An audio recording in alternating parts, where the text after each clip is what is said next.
Hi, Amy. The music stopped. Oh, yeah. Oh, I should continue the music. Yeah. Okay.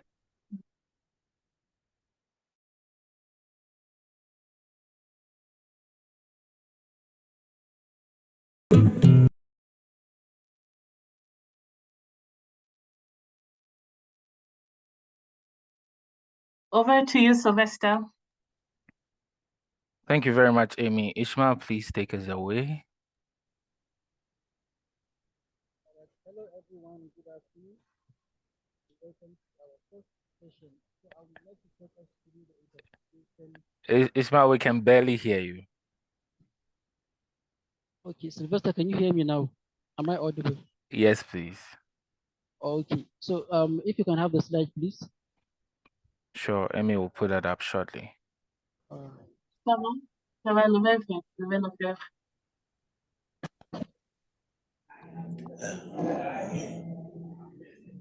Attends, s'il te plaît.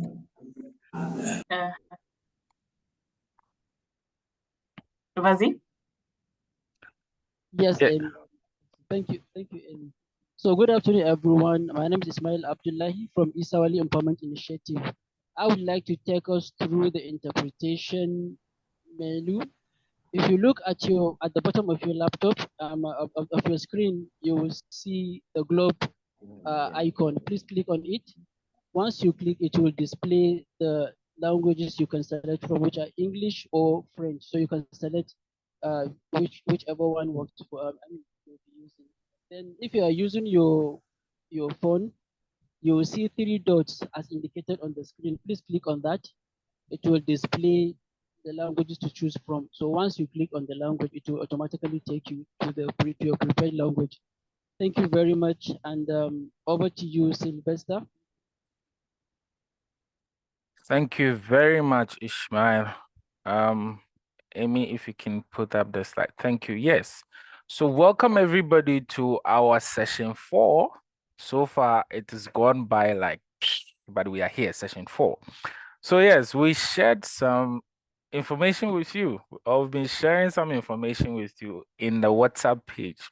So as part of our icebreaker today, we are going to ask you questions about those information that we shared, particularly about the participant bios.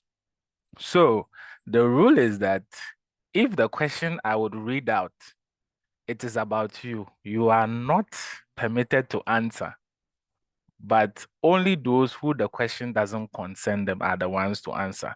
So for example, if it is about me and I say I like adventure, and the question I am going to read is about adventure, then I am not allowed to answer.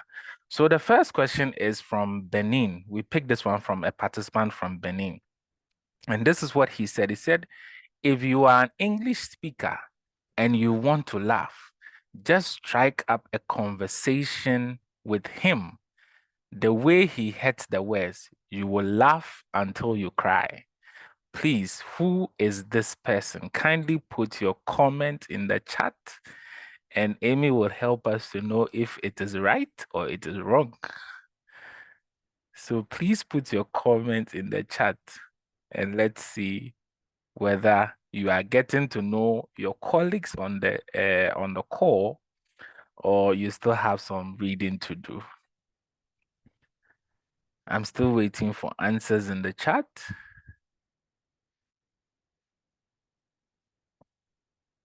I'm going to read a second icebreaker as well. So we'll come back to this particular answers later. The second one is from Ghana. Funny enough, that's where I am from. And she says she makes a mean banana bread. This particular participant who is part of us makes a mean banana bread. please, if you know this person, kindly mention the name of the person in the chat. And I've barely received any answer, so it means that people are not reading the bios. People are not reading the bios. And like I said, if this is about you, please, you are not required to answer, but the others would have to answer. I have still not received anything in the chat. I'll read the final one though. It says, during oh, someone says we do read though, but it's tricky. Okay. You might want to take a guess. You just can take a guess and see if it falls within, yeah. So, but we'll give you some time. Okay. Someone says number one is Mesa. Amy will confirm that for us because I know number two. Let me read the third one. The third one says, during physical exercise and sports, when it comes to high jump, instead of going over the bar, she goes under. Oh, Amy, this one they give it out to you. Wrote Victoire, so everybody knows. You wrote the person's name, so everybody knows.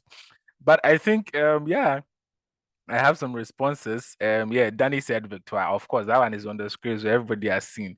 But the first two, the second one, especially the second one, nobody has answered. Anyway, this tells us that indeed we are learning and we are building a movement and a solidarity. But then we also have to get to interact and get to know get to know the people. Sylvestre, Yes, il y a une Amy. réponse ici que c'est correct. En fait, pour le Togo, c'est Has Victoire. been a correct answer, actually, in the chat. Unfortunately, it Okay. was the name of Victoria. Yes, Victoria. Yeah. And Fatima Taad has actually guessed her name, Victoria. Mm. For the Bénin, it's Ange Marie. Oh, okay. Ange Marie for Benin. Mm. And for he speaks English, I think it's Ange Marie. But we don't have an answer for Ghana, yeah, I the know. participants of Ghana. So Yeah. for Ghana, we don't have an answer yet. We don't have an answer yet. Yes, it's true, Amy. Right. That's why I'm saying that But let's try and get to know the people that we are on the course with. Because remember, we've come together having common issues. There are commonalities in the issues that we are working on. So please, let's get to know each other. And I'll tell you who the person from Ghana is. That is Judy. Judy, I think she's in group 5 in the WhatsApp groups. So please let us read the bios and let us read the information. Thank you very much. I would now hand over to Esther and Joy to tell us about what we've learned so far. Esther and Joy, kindly take us away. Thank you so much, Sylvester. Am I audible? Yes. Okay. So I'll just do a quick recap from our previous session. We discussed how power manifests in the injustices we are fighting against. We identified the enablers within the communities and contexts we work with in that help prop up and support these injustices. We also learned that recognizing these enablers is crucial because it helps us understand the structures we need to dismantle in our pursuit of justice. Also, we learned about community power and its significance. We start by acting together and recognizing the strength in numbers. When we act together, we harness our collective energy and efforts, which leads to greater influence in our communities and beyond. Therefore, through unity, our voices are amplified. This means that we have a greater influence. Therefore, this collective voice gives us a greater say and control over decisions that affect our lives, therefore enabling us to shape our environment and policies more effectively. So the more we build as a community is essential, the power we build as a community is essential for countering unjust and bad laws and standing up against those who exploit or harm others. And by being united, we can challenge and change unfair systems and practices. We then use solidarity and unity as the pillars of our strength. By coming together with others who face the same injustices or who care about the same causes, we form a strong, cohesive force. Therefore, this unity is what empowers us to tackle challenges and advocate for justice. We further delved into the challenges of building power within communities. And we acknowledge that this task is far from easy. And the three challenges were that the community is active, but the government and local authorities are not responsive. The community understands what the issues are, but they do not unite to address the issues. Communities believe NGOs have money and will only participate in activities if there is funding. And the problem of maintaining community engagement over the long term. And to tackle these challenges, we looked at 4 key strategies to help us in our quest to build power. And these 4 strategies were community education, casework, grassroots leadership, collective action. These 4 pillars are very essential in our effort to empower communities to fight against the powerful institutional pillars that uphold injustices. Remember, power fights power. To build on these strategies, we have community education, which is about making people aware of their rights. It helps build individual confidence and understand that injustices isn't natural, inevitable, or ordained. It's something we can challenge and change. And for casework, we realize that once we know the law, we can use it to seek remedies to injustice. Our goal is to improve people's material conditions today. An example is helping children who are being kept out of school or reclaiming land that was stolen from a community. These actions show how casework can directly impact lives. And for grassroots leaderships, this means that we don't do any of this alone. I mean, each of us might work differently, but we all share one idea. We are not here to solve people's problems for them. Instead, we accompany them to solve these problems together. And for collective action, now we have community that knows the law and is confident enough to use it to claim their rights. And with grassroots leaders guiding the work, we can act together to tackle not just individual cases of injustice, but the entire system that allow these injustices to happen. We can think of it this way. Each of us is an axe cutting down the pillar that upholds the power of those who create injustices. Simultaneously, we are also hammers, just as Morgan highlighted. that you are Hamas building new structures for our community. Therefore, I hand it over to Joy to continue on what we shared on the third session. Joy, please. Thank you for that, Esther. So during the third session, we further delved into the concept of legal empowerment, which presents a rare and beautiful strategy for pursuing justice that is proving effective.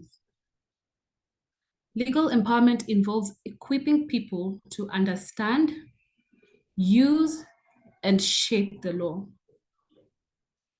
We also learned a fundamental shift in approach between traditional legal aid and legal empowerment. Rather than simply solving a problem for the client, a paralegal employing legal empowerment says, "We'll solve this problem together, and when we finish, we'll be in a better position to tackle problems like these in future." This distinction underscores the essence of legal empowerment. It's a collaborative journey towards justice. Each step taken with the client is empowering, with decisions made together and exchange of ideas shaping the process. We also talked about knowing law, using law, and shaping law. Knowing law entails not just awareness of legal principles, but also recognizing the potential for finding solutions within the framework of the law. Through solidarity and collaboration, we aim to plant the seed of empowerment, instilling the belief that each individual possesses the capacity to effect positive change. The concept of using the law is a tool for progress. We learned the importance of working together to navigate challenges and explore the path forward. Through collaborative efforts, we aim to co-create solutions that are both effective and empowering, harnessing the potential of legal frameworks to drive positive change.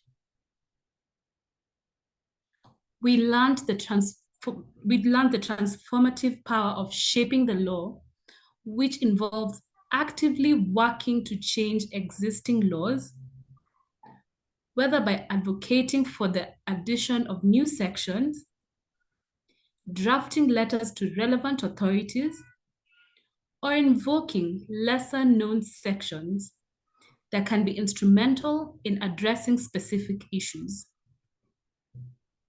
By engaging with the law in these ways, we empower individuals and communities to influence legal systems and enact meaningful change. A community that is empowered is a community that has the ability to recognize the problem they're facing. That's knowing law. You holistically recognize the problem when you know what the law says or doesn't say. The community is able to come together, organize themselves, mobilize themselves around the problem, and raise their voices until action is taken. That's using law. Figuring out the rules or the law, co-create what action needs to be taken using suitable methods. And also to ensure that once that action has been taken, they create systems and structures to ensure that they do not revert to the problem they had initially.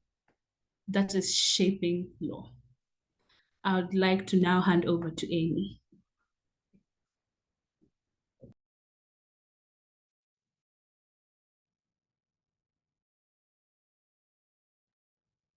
Merci beaucoup pour le recap. Juste une seconde, s'il vous plaît. Thank you very much for the recap. Merci pour le recap. Thank you very much for the recap. Lors de la dernière session, nous avons discuté qu'il y a une Within the différence last session, we discussed the difference of approach between the legal aid led by the lawyer and the legal empowerment, that is an itinerary around knowledge and community power. The paralegal works or the lawyer works with the community to co-create sustainable solutions. We can obtain justice with both strategies, but we, as we work with Grassroots, we want to strengthen the capacity. We want to develop grassroots leadership. And so we want to solve the problem together, and so that the communities will be stronger to tackle future problems. So what in this case, when they tell us about the case, we don't tell them we're going to solve it. We accompany them to solve the problem together. We use the same strategy to strengthen the collective power. We do it together.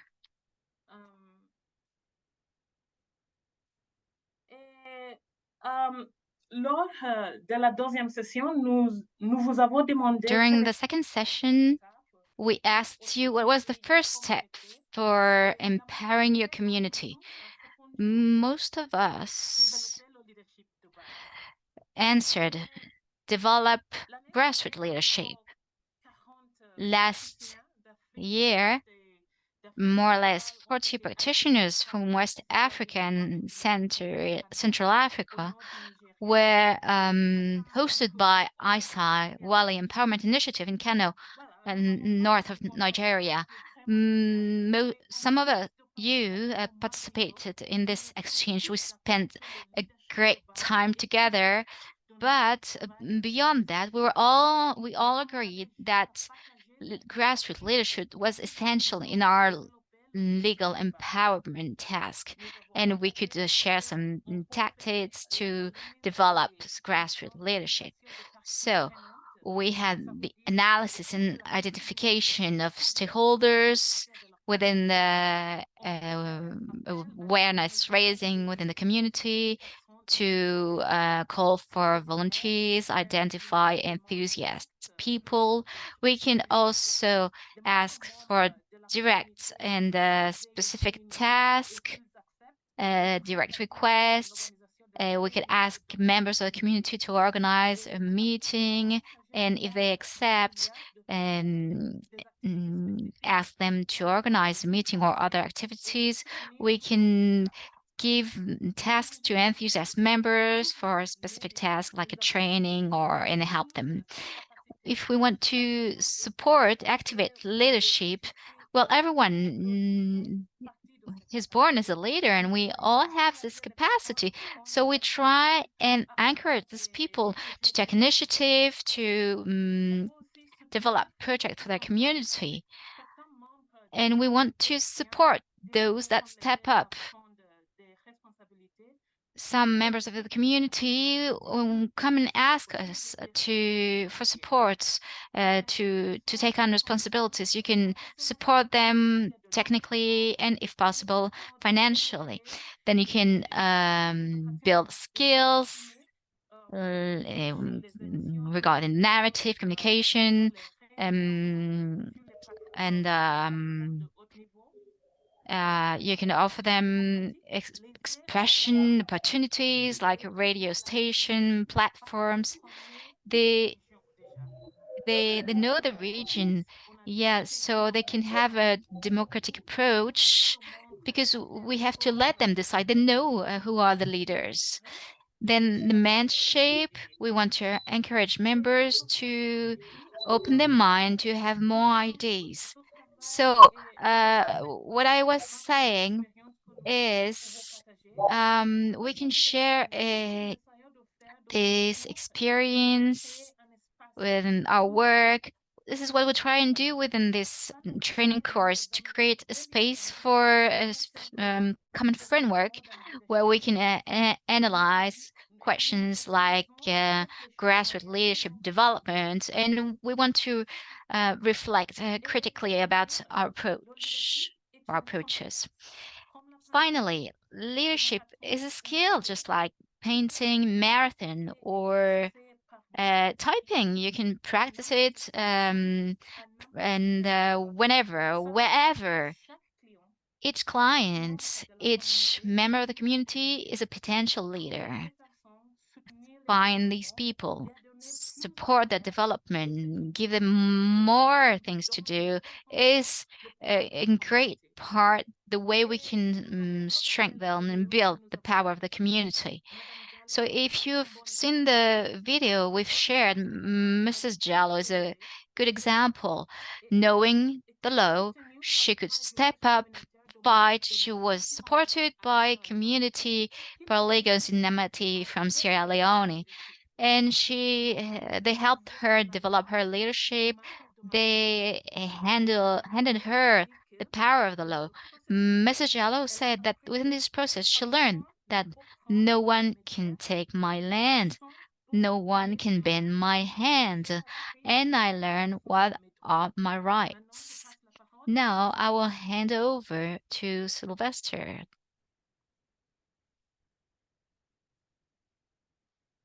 Thank you very much, Amy. So we're going to move into our breakout group discussions.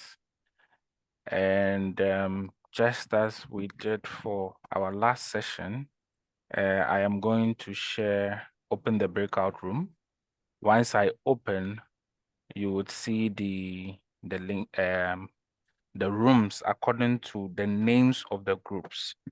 Then you click on your group number. If it is group 6, you click on group 6. If it is group 5, you click on group 5. Then you select yes. Once you click yes, it will take you to the breakout room. Now, also here I would post, before we go into the breakout room discussions, I will post the questions here for you to see. However, when it gets into the breakout rooms as well, I would share the same questions with you, and your leaders will pose the question again in the WhatsApp group so that you would be able to assess the questions and share your thoughts whilst the discussion is ongoing. So I'm going to open the breakout rooms now, and then kindly join your room and then share your ideas and your thoughts in relation to the questions that we have asked. So rooms opening in 5 seconds. Thank you.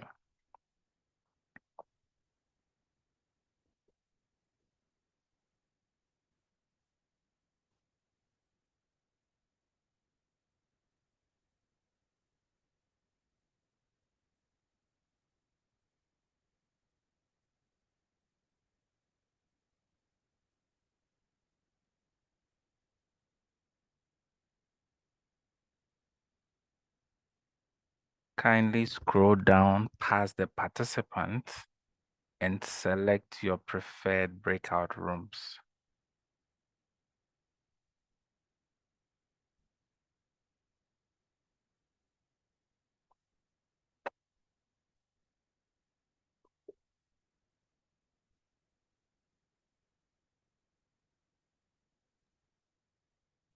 Sylvestre, je ne vois pas les choix. Je ne sais pas ce qui se passe. Sylvester, I can't see the choice. Oh, now I know. Now I can see it.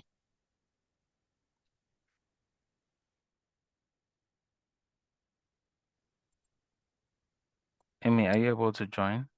Yes, Sylvester, maybe what you can tell people as well is that they can click on more, and then there's an option of join breakout group below captions. Okay. Yeah, because it doesn't come automatically. Oh, I see. Yeah. So click when you check the below the screen, your screen, you'll see 3 dots below your screen. Kindly click on it, or you see more. Kindly click on it, and then the breakout rooms will pop up. You see join breakout rooms, then you'll be able to join the breakout rooms.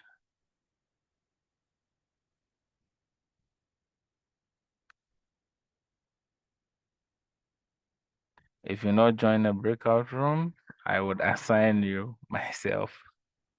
So kindly join a breakout room.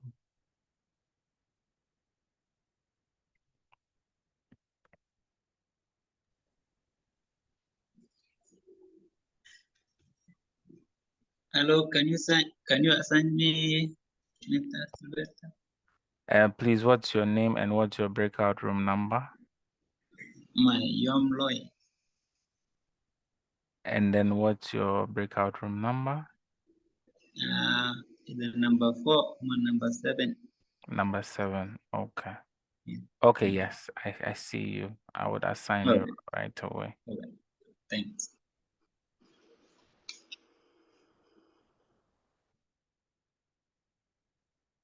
I still see some people in the room. Okay, I would assign you.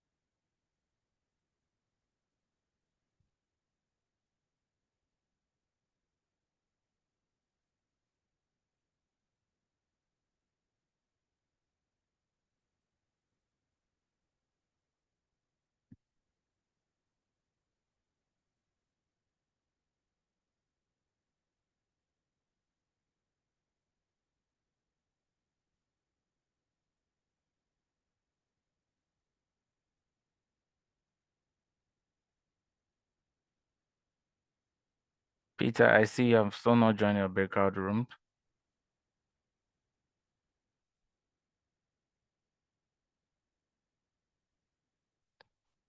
Oh, Yoka, I assigned you, but you are still here. Please click on more, Yoka. Click on more and then select a breakout room so you can join your breakout room, please.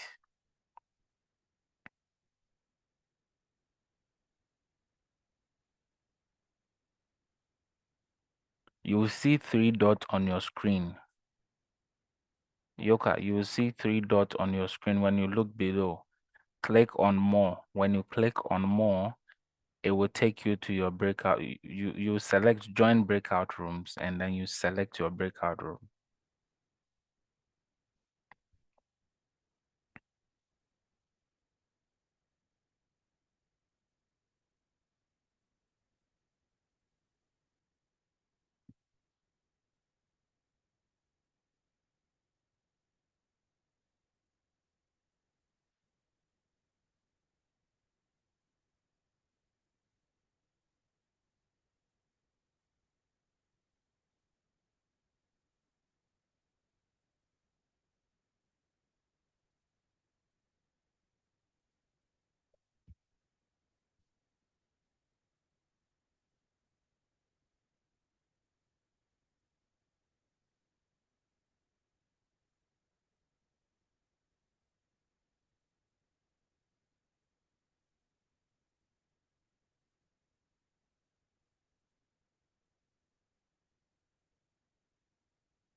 Ivy, please. Okay, she's joining our breakout rooms. That's great.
Bonjour à tous, bienvenue. Maintenant, je pense que tout le monde est là. Non. Hello, everyone. I think everyone's here. No?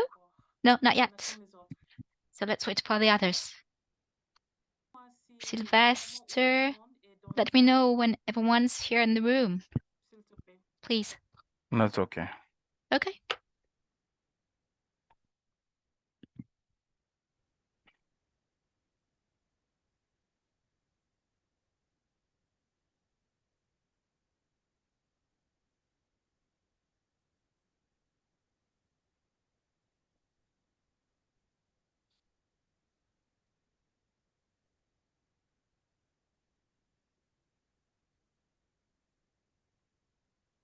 Okay, Amy, we are at 71, so we can proceed. Ça va, merci. Okay. Thank you. Okay. Attends, on va commencer. Je ne sais pas si Sadouba, il est là. I don't know if Sanuba is here.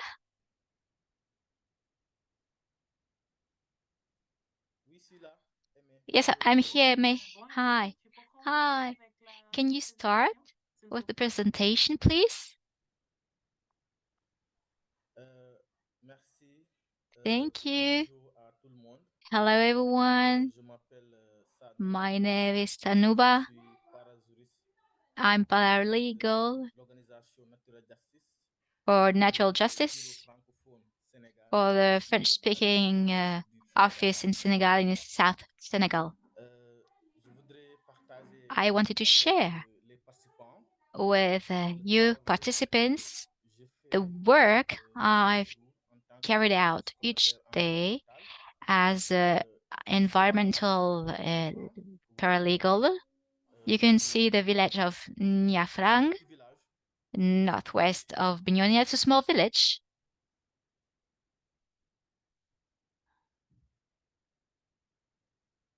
Sadou, tu es là? It's, yeah, are you here? Yeah, yes, I'm sorry. Yeah, the microphone was off. So it's a small village northwest of Senegal. It was a natural resource that is called zircon. You can see that here the village is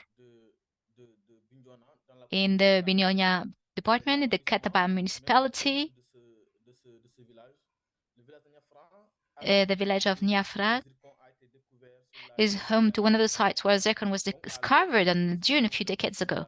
To the west lies the mangrove ecosystem, followed by the Bolong, the beach, and the ocean. And to the east are the rice-growing areas. It's an ecosystemic village. The environment feeds the whole village. But where is the natural resource? Zircon is wherever the dune is. It's the barrier between mangrove, the beach, and the rice growing areas with the community. Since 2004, the garden has been discovered, and the state and promoters wanted to exploit this resource. Since then, activists stepped up to prevent this. Yeah, let's move to the next slide, please.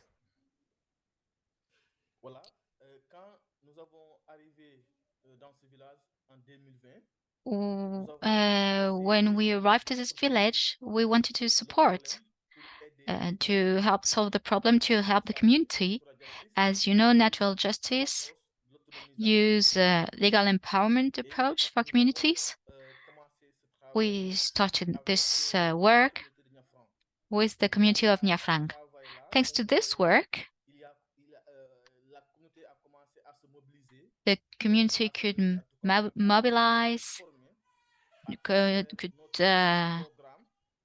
take shape within the legal empowerment program. What happened? We could support, strengthen the legal capacity regarding law, environment law, so the community could reivindicate. Next slide.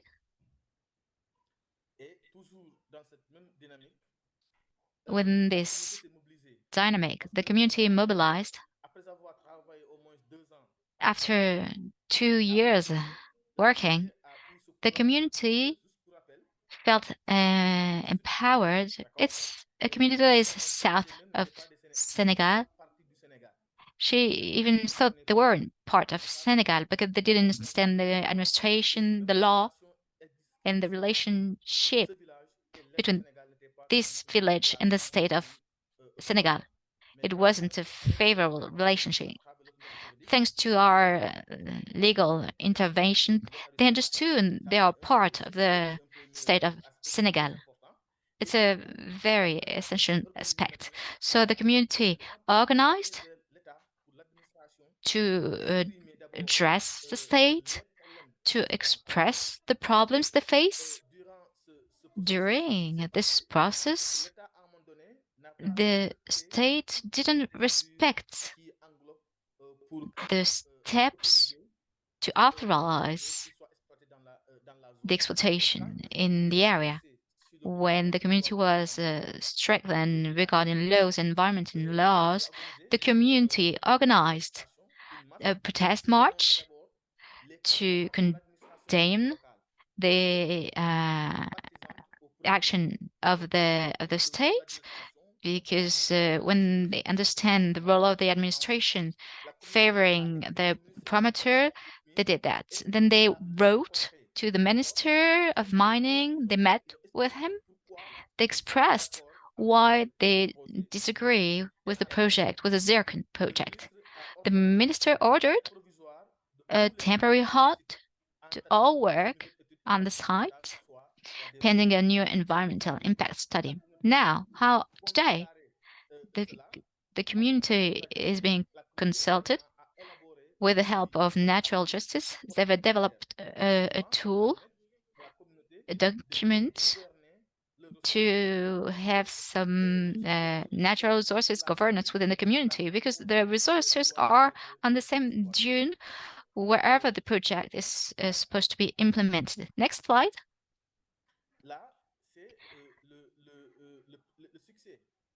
What is success? When the minister ordered the halt on the site, it was a victory, because to some point, the promoters wanted to accelerate the, the development, but because they had the courage to express themselves, they obtained the temporary halt. The authorities is inclined to withhold, to cancel the project. Why? Because the community could make them understand that the procedure had not been respected. Now, how did we do that? When we approached the area, there are many ethnic groups, many languages. Now, I don't necessarily use this language. So we identified people that speak some French and the national language in Senegal, and we started working together. And there were like relay between us and the community, and we organized different sessions, training sessions regarding law, environmental law, so that the communities could own all of this. With the help of the community leaders translating the training sessions, the community could understand the law and could be willing to participate.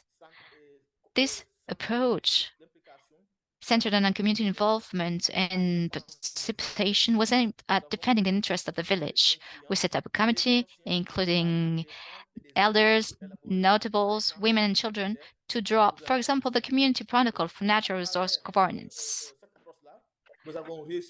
With this approach, we could involve the community to bring out change. Next slide. legal empowerment, of course, was the driving force behind the community's commitment. And thanks to the sharing sessions, we have succeeded in maintaining this commitment. Because we have to say it, mobilize the community is one thing, but to maintain it is another thing.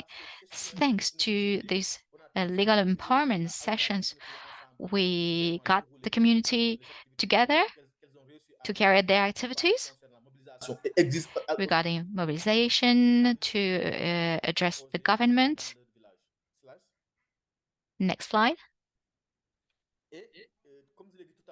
As I've just said, the challenge as a coordinator for me was the people's availability for community meetings and the understanding of the local language. These people work to obtain their livelihoods, so they can't get them to attend all the meetings. We understood this challenge. Myself, I decided to go there where they work, whether to women in the fields. We try and make them understand how to claim their rights. And with men, they're mainly harvesting palm wine, and I go there to speak to them, and I explain. To some point, they understood what was at stake for this fight, and the community could come together and get the work done. Thanks to community leaders, we could translate whatever we're saying in French. And elders and women, we help them understand to understand the importance of the community commitment, and we could exert some pressure to make that change happen. This is my recap. So thank you for sharing this. As the lesson we've learned, what I'd like to share is that there's no one size fits all approach to legally empowering community. It's essential to, yeah, there's no one format. No, you need to adapt depending on the community. It's essential to adapt to the way of life of the community and to be patient so that I can take ownership of the efforts made with this patience. Because what we want is to mobilize the community. Sometimes I think you have the interest, but no, you need to help them, being patient so that they can understand why they need to fight within the law to claim their rights. This is what I wanted to explain as a conclusion. Thank you so much for this space.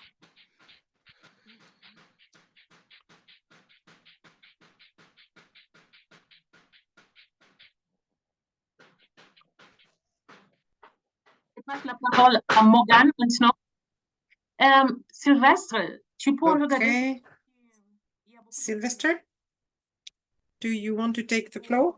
Do you want to develop grassroots leaders? I will pass now the floor to Morgan or Messen, maybe. I'm not sure about the name. Thank you so much. What a great, that was such a good Morgan, yes. that was a really great presentation.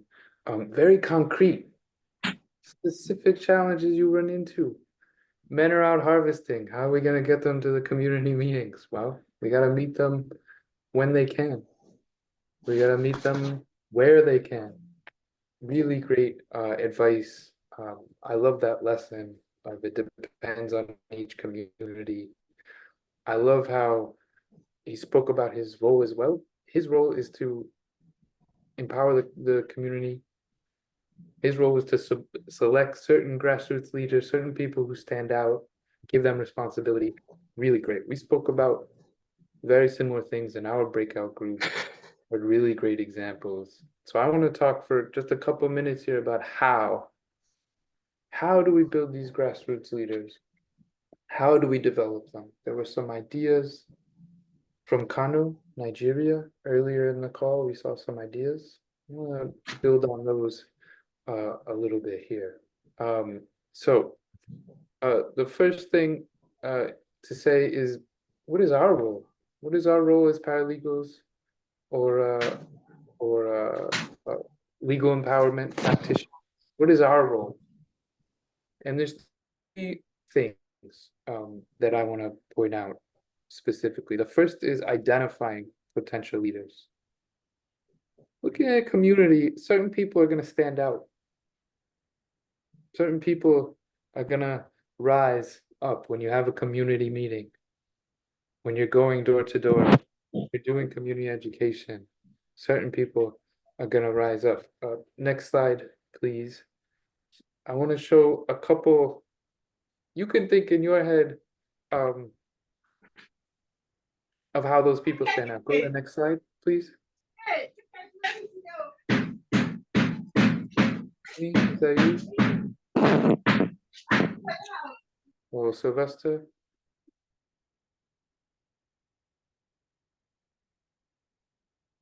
Sorry, Morgan, I muted him. You can proceed. Okay. No, but can you change the slide, please? Sorry, Amy is working on the slides. Ah, there we go. Okay, so these are a couple of things in our work that have stood out for us when we've been doing community meetings, we've been doing community education. We've tried to pick out certain people who could be leaders, who could be an extension of a paralegal, who can drive this work and grow it. Three that stood out is people who know the issue. They've experienced the injustice, or they know people who have, or they are just really good. Someone in my breakout said they noted people who were just really good at, it's like they had their ear to the ground. They knew what was really affecting the people in their community.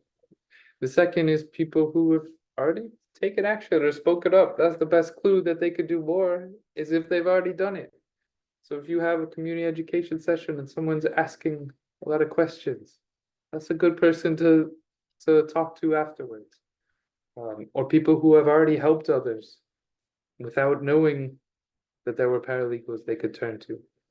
And lastly, something that we've put in here as organic leadership, which is people who exhibit community spiritedness, people who have trust, people to other people in the community look to.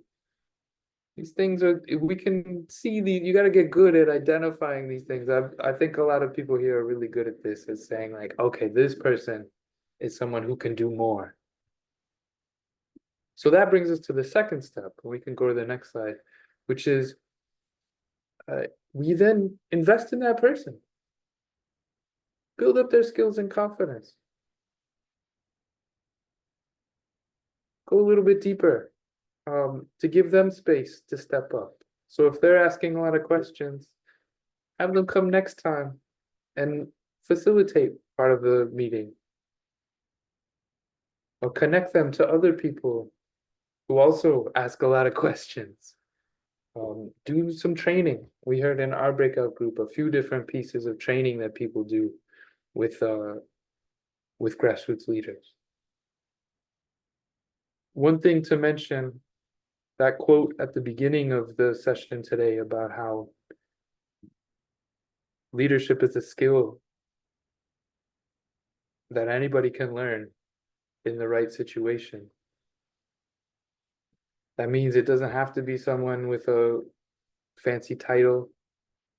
It doesn't have to be someone who has a position or a job that makes them a leader. In my work, the best grassroots leaders, the best volunteers, the best clients have been people who don't have any title, who are not named as a leader, but they have it in them. And we have to take those people, identify them, and then build up their skills, train them, build up their confidence to do more. And then one last step on the next slide is that we give them more responsibility. You ask them to do more. And a few ways to make that really easy, or to make it more effective, is when you ask someone to do something, ask them, give it these 3 qualities. So ask them something concrete, a specific task. You came to this community meeting. Next time, can you help set up the community meeting? Next time, can you speak at the community meeting? Right? That's an example. It's a specific thing that would help your work. You make it personal, they ask. Why? Why that person? Why is that person right for the task? Right? It's because you're very detail oriented. So you'll be good at setting up and making sure we have everything we need.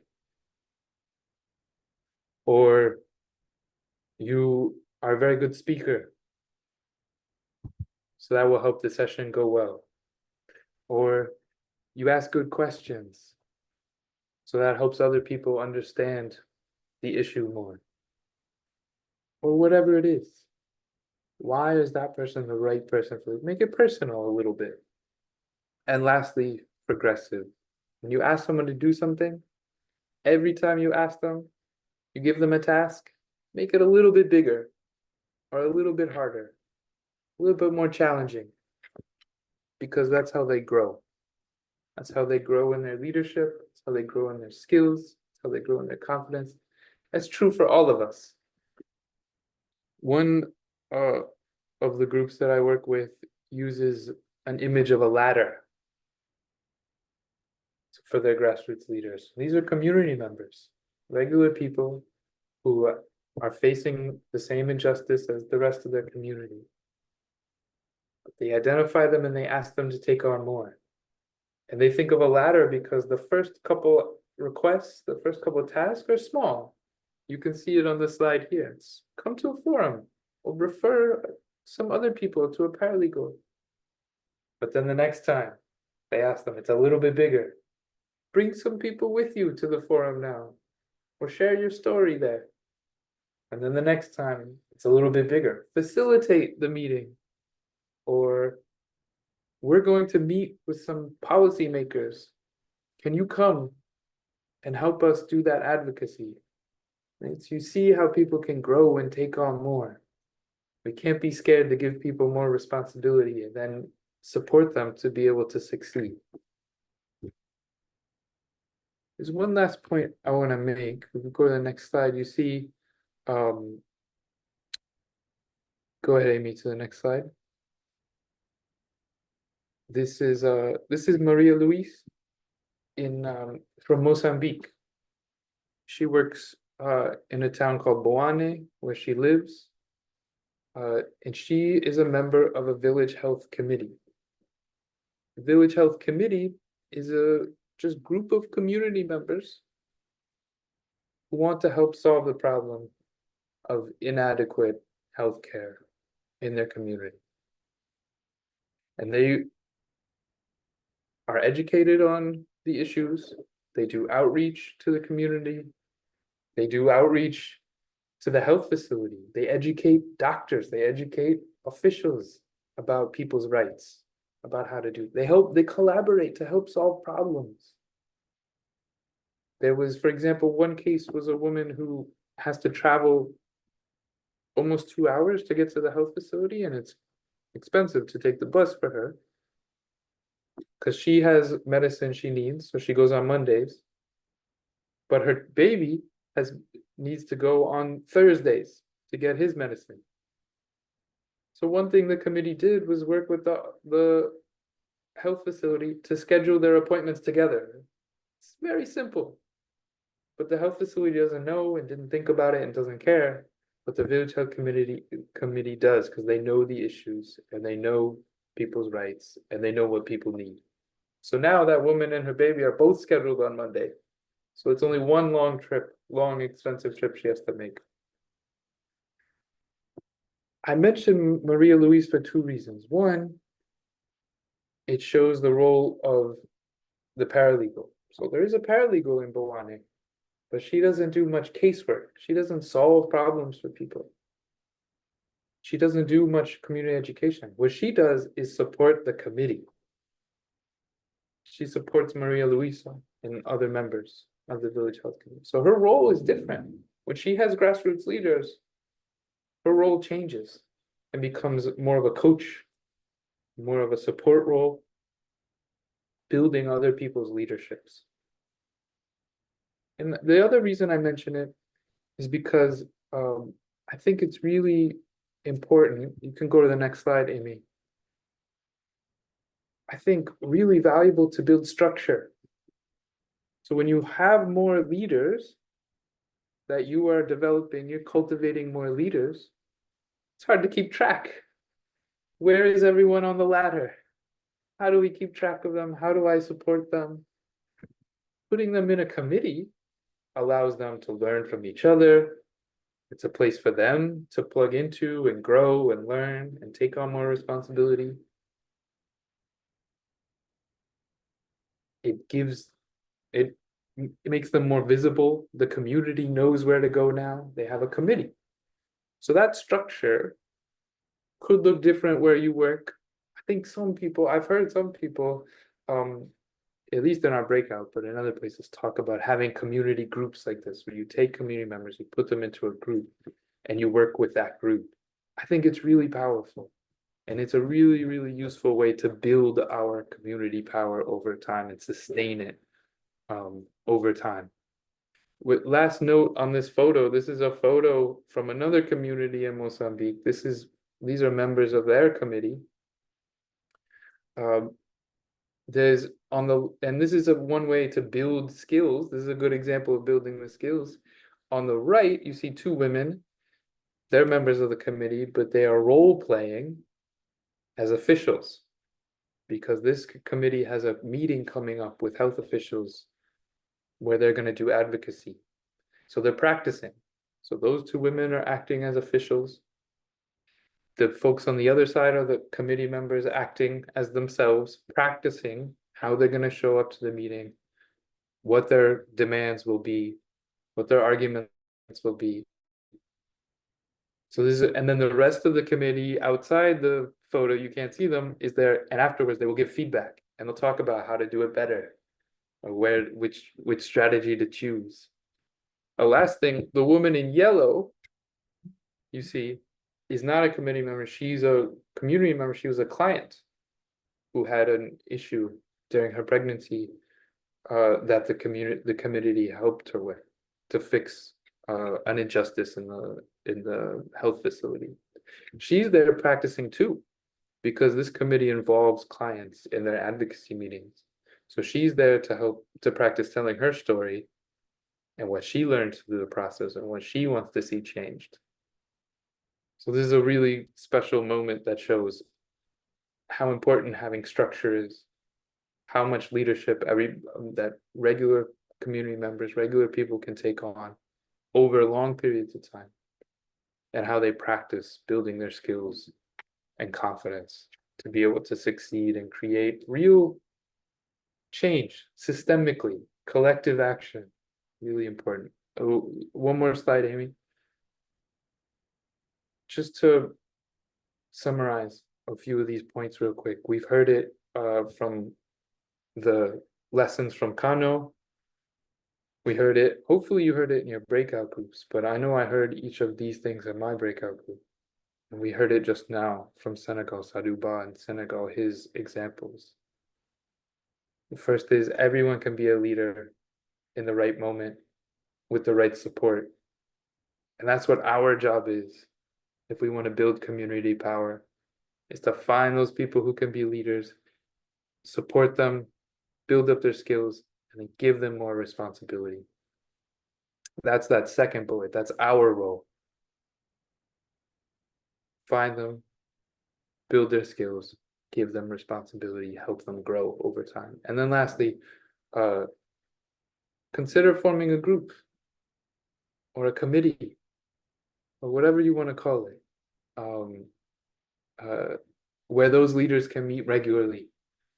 And it's fun because you'll have like younger people, older people, you have people who are new, people who have been doing this for a few years, you mix them, have them support each other.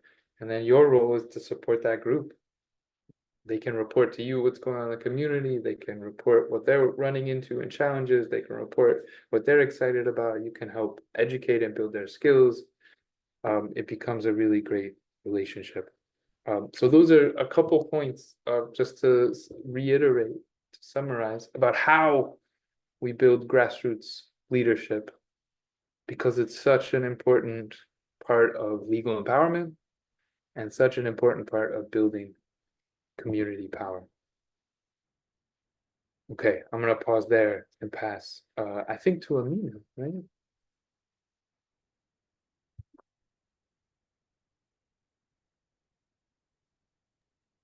Passe la parole à Amina.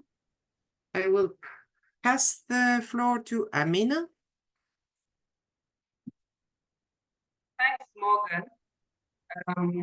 Today's session has been really very interesting. And as we all go away, we want all of us to take away 3 things with us. First of all, as you know, since we started on the 3rd session, we've been talking about power, how it contributes to injustices, the institutions, and the community enablers. We also spoke about legal empowerment, how we have people to know the law, to use the law, and to shape the law. And today's session, we've also looked at how do we build leaders. So this is something that we need to reflect on. How do we develop grassroots leaders, people that can take action to address these? And we've heard from an organization that told us what we did, and then even in our breakout groups as well. And we know that anybody can be a leader. In our group, there was a street vendor. He became a leader by organizing street vendors because of the harassments they were facing, to then become an association that knew what their rights were and how to mitigate the harassment by police and other issues. And this was with the support of the communities, of the organization that helped them. So let's reflect on how do we develop grassroots leaders. Morgan shared a lot on that already. And how do we put it into practice? How do we form groups of leaders? Because when we can have leaders that come together, it's a way for them to gain more skills, to learn from each other, to share experiences, and to be able to take action collectively. And that's what we're looking for. We also need to share with other colleagues of ours within our organization and also in other organizations, because we can build a huge movement of people that have the skills and the capacity to address the injustices they face. We will see change in our communities. I also want to share with us that we will be sharing a proposal template, which last week we were told about how we should start thinking of an idea. So this template, will use it to fill in what we intend to, what we want to do. We'll give more details next week, and it will help you to come up with your plan into a more concrete action that you want to take. But please note that the funds that we will be giving is for the organization, not for individuals. So whichever organization selected based on what they shared, we will then give them these funds to the organization to implement whatever it was that they came up with, which we will share more detail with you next week. Reminder that there will also be more reading. We'll be sharing more things to read about, and there'll be homework during the week. Please use the WhatsApp groups. We hope everybody is in a WhatsApp group.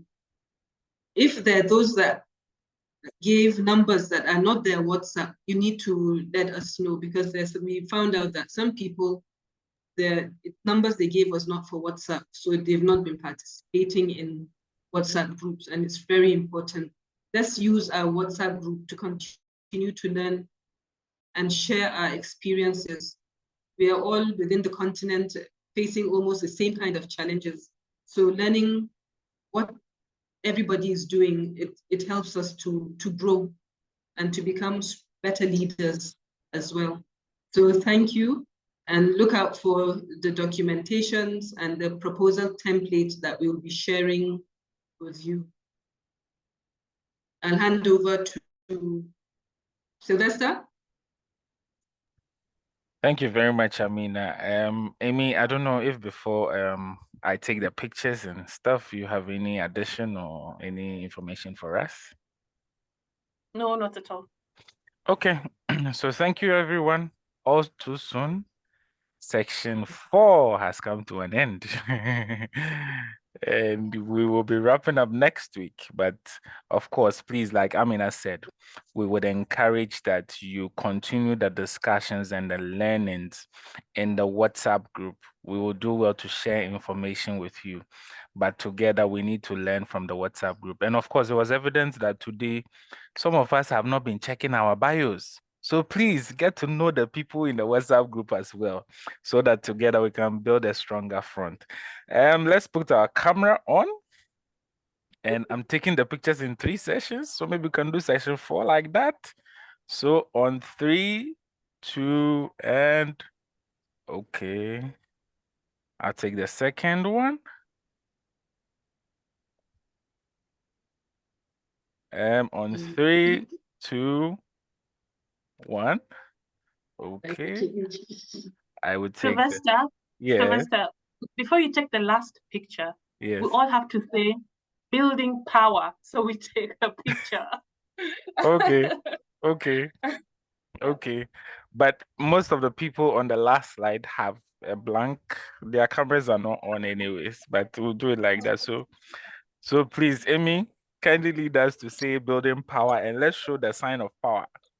Okay. I hope In building power 3, will capture that. 2, 1, building power. Building power. One more time. In 3, 2, 1, building power. Building power. Okay. Please hold on. I have to take the first slide before you go. So let's do it again. Sylvester. 2, 3. 1, building power. Building power. Building power. I'm not seeing my face. I don't know what You're is not happening. okay. I'm not seeing my face. You're not I seeing don't your know face. what's happening. Yes. All right. Thank you, everyone. And Thank you. same time, Merci same place beaucoup. next week. Merci. See you. See ya. Merci. See you all next week. Bye. Bye. See you. Bye.